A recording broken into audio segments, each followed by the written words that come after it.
Plus de viols sur mineurs. C'est le cri de Rachel Gogwa, présidente du groupe des organisations féminines pour l'égalité hommes-femmes, GOFEF. Durant 16 jours, à travers ateliers, panels, tables rondes, les organisations de lutte réfléchiront sur la question des violences sexuelles faites aux femmes et principalement sur mineurs en Côte d'Ivoire. Nous ne pouvons pas permettre pour ces enfants pour lesquels on risque nos vies que des individus sinistres soient là pour les manipuler, pour les détruire.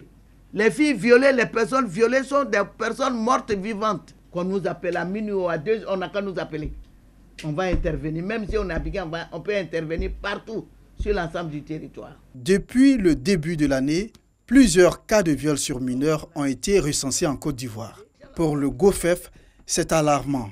Il invite donc les parents à plus de vigilance dans la surveillance de leurs enfants et les victimes à ne plus se taire. 2500 tabacs. Équipement réceptionné par le préfet de région en présence de la communauté éducative et du sénateur Anzoumana Ouattara, représentant le ministre Ali Koulibaly. C'est pour vous que Madame le ministre a fait venir ces tables-bancs. Prenez-en soin. Faites en sorte que ces tables-bancs ne soient pas abîmés. En prélude à la visite d'État du président Alassane Ouattara dans le handball, les cadres de la région, avec à leur tête le ministre Ali Koulibaly, ont planché sur les questions liées au développement dans tous les secteurs d'activité, dont l'éducation. Secteur qui présente un déficit de tabac dans les salles de classe. Cette doléance, la ministre de l'Éducation nationale, de l'enseignement technique et de la formation professionnelle y a prêté une oreille attentive. Nous sommes très heureux parce que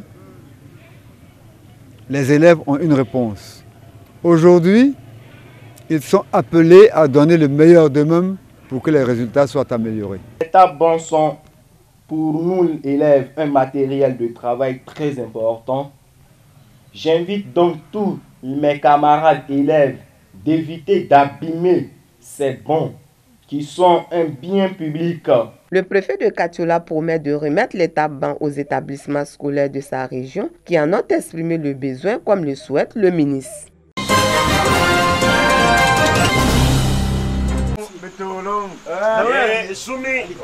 La scène se passe à Aouniansou, un village dans la commune de Dimbokro. Sous la lumière d'une petite ampoule à énergie électrique, des jeunes partagent du bon vin de palme sur des accents de bonheur. Le village est passé de l'obscurité à la lumière. Sans remords, ils font le deuil de la bonne vieille lampe tempête qui aura longtemps régné dans toutes les habitations à Aouniansou. Pardon, excuse-nous. On t'a mis à l'écart. Fini la lampe tempête. Allez. C'était moi ça. Ok.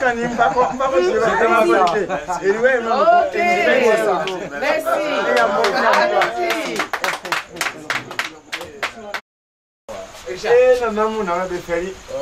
Il dit qu'il est heureux de s'asseoir jusqu'à 20h, 21h, 22h, 23h sous une lumière. Donc vraiment, c'est l'émergence totale. Il n'y a pas de grand mot à dire. La nuit est tombée depuis bien longtemps dans le village. Mais à Aouniansou, il y a encore des noctambules assurés d'être en sécurité et sans doute aussi émerveillés à la vue des réverbères qui illuminent les rues du village. Du coup, à Aouniansou se découvre des endroits chauds, comme ces débits de boissons bien sommaires à l'entrée du village. Visiblement, l'électrification du village a apporté du changement dans la vie des populations. Au début, les clients se plaignaient. Ils achetaient tout le temps aussi la glace. Moi, je suis très heureuse. Et les gens sont étonnés parce qu'ils pensaient ici c'est la cité. Parce qu'il n'y avait pas de lumière. Donc le car passe. Mais aujourd'hui, le car gare ici pour descendre les gens la nuit. Donc c'est une première, c'est intéressant. Les jeunes viennent au bord jusqu'à minuit. Les enfants même, c'est parce qu'il a plu. Sinon, tu vois les enfants en train de jouer, sauter, de joie. En tout cas, c'est intéressant. Intéressant. On vous dit merci et puis merci au président de la République. La dernière fois, on a organisé un truc ici qui a duré jusqu'à peut-être même minuit avant qu'on va se laisser. Et grâce à ça, aujourd'hui, il y a beaucoup de jeunes au village ici qui sont vraiment contents. Certaines personnes se disent seulement que c'est ici seulement qui est électrifié. Pourtant, jusqu'à là-dedans, très loin même, il y a du courant. Tout Aouniansou est redevable au président de la République Alassane Ouattara. La localité a été honorée de sa présence lors de la cérémonie de sa mise sous tension à la faveur de la visite d'État dans la région d'Unzi. Une longue attente des populations aujourd'hui comblée. Signe d'espoir aussi pour cette localité qui depuis 1974 a entamé un processus de relocalisation sur l'actuel site. Le lotissement étant fait et le village électrifié, reste maintenant à régler la délicate question de son adduction en eau potable. Pour le moment, il y a problème d'eau, l'eau courante, pour qu'on puisse boire l'eau potable. Parce que l'eau à pompe là, les fers sont rouillés. Donc même actuellement, quand tu bois, même tu sens souvent des pétroles. On a l'électricité, d'accord, mais quand on n'a pas d'eau, nos sœurs, nos femmes vont chercher de l'eau. Jusqu'à présent, vont dans les marigots. Ce n'est pas bien pour la santé. Donc nous souhaitons vivement recevoir de l'eau potable. Ils nous ont fait un devis de près de 32 et quelques millions pour l'adduction d'eau potable. Nous avons mis un comité de gestion en place avec la vente de l'eau. On mobilise un certain fonds et puis on fait les démarches comme on l'a fait pour l'électrification. Les populations d'Aoniansou se convainquent que leur village va se développer. Déjà qu'il attire par la beauté de son site, son pittoresque, son charme et sa tranquillité, avec un atout majeur, la proximité avec Dimbokro. Deux défis toutefois, l'eau potable d'abord, ensuite convaincre les résistants encore dans l'ancien village à regagner le nouveau site pour ensemble accélérer la marche d'Aoniansou vers le progrès. L'association des handicapés physiques de la vallée du Bandama a organisé une activité pour sensibiliser les autorités locales sur leur situation. La lutte contre la pauvreté au sein des personnes en situation de handicap dans la commune de Bouaké, thème au centre des échanges. On voulait rassembler tous nos frères handicapés physiques, l'association, pour qu'on se batte ensemble, pour qu'on avance ensemble, pour qu'on revendique en soi ensemble, c'est-à-dire pour notre épanouissement. Le parrain de la cérémonie et les autorités saluent les actions du gouvernement face aux problèmes des personnes vivant avec handicap. Selon ces orateurs, les personnes vivant avec handicap sont au cœur du programme social du gouvernement. En Côte d'Ivoire, selon le recensement général de la population de l'habitat de 2014, l'on dénombre environ 453 000 personnes en situation de handicap, longtemps confrontées aux difficultés qui sont entre autres l'accès à l'emploi, à la formation et au déplacement. Ces personnes vivant avec handicap veulent désormais se prendre en charge. Depuis sa création, l'association des handicapés physiques de la vallée du Bandama noue des partenariats avec des associations nationales et internationales qui œuvrent dans le but de promouvoir leur insertion sociale et économique. Mbayakro, grande mosquée de la localité. Diaby Mustafa vient combler le vide administratif et religieux de la communauté musulmane. Il est désormais l'imam principal de la dite mosquée. Il a reçu ses attributs d'imam lors d'une cérémonie officielle en présence des autorités administratives, politiques et coutumières de Mbayakro.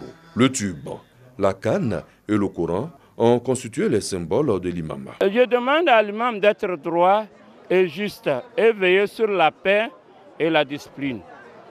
Une fois qu'il y a la paix, on a le temps de travailler. Si aujourd'hui nous avons un autre imam, ça ne fait que nous encourager à militer davantage pour le bonheur de tous les musulmans de cette Côte d'Ivoire. Je lui souhaite bonne chance et puis beaucoup de courage et puis que Dieu l'aide dans sa nouvelle tâche de l'imam. La cérémonie d'intronisation de l'imam central de la grande mosquée de Mbayakro a été placée sous l'égide du Conseil supérieur des imams, COSIM. Les chrétiens catholiques des peuples des 3A, Aïzi, Alagnan et Akouri, venus de Ada, Jacqueville, Atoutou et Sassako, se sont réunis pour commémorer la traditionnelle fête Christ Roi, des festivités qui marquent la fin de l'année liturgique. Dans son homélie, Monseigneur Boris Kounankwasi a exhorté le peuple de Dieu à s'inspirer de la vie du Christ, le pardon et la paix. Le peuple de Dieu est invité, surtout dans cette période-là, à travailler pour la réconciliation. Et donc, nous sommes invités, nous les chrétiens, à tendre la main à tous les hommes, sans exclusion, avec eux, et essayer de marcher vers une véritable réconciliation pour aboutir à la paix.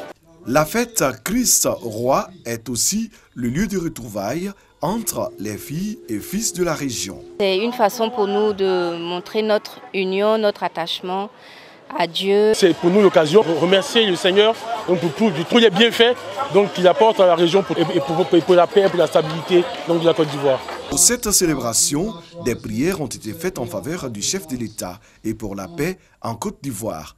Une procession pour demander la protection de Dieu sur la sous-préfecture d'Akoua a mis fin à ce rendez-vous religieux.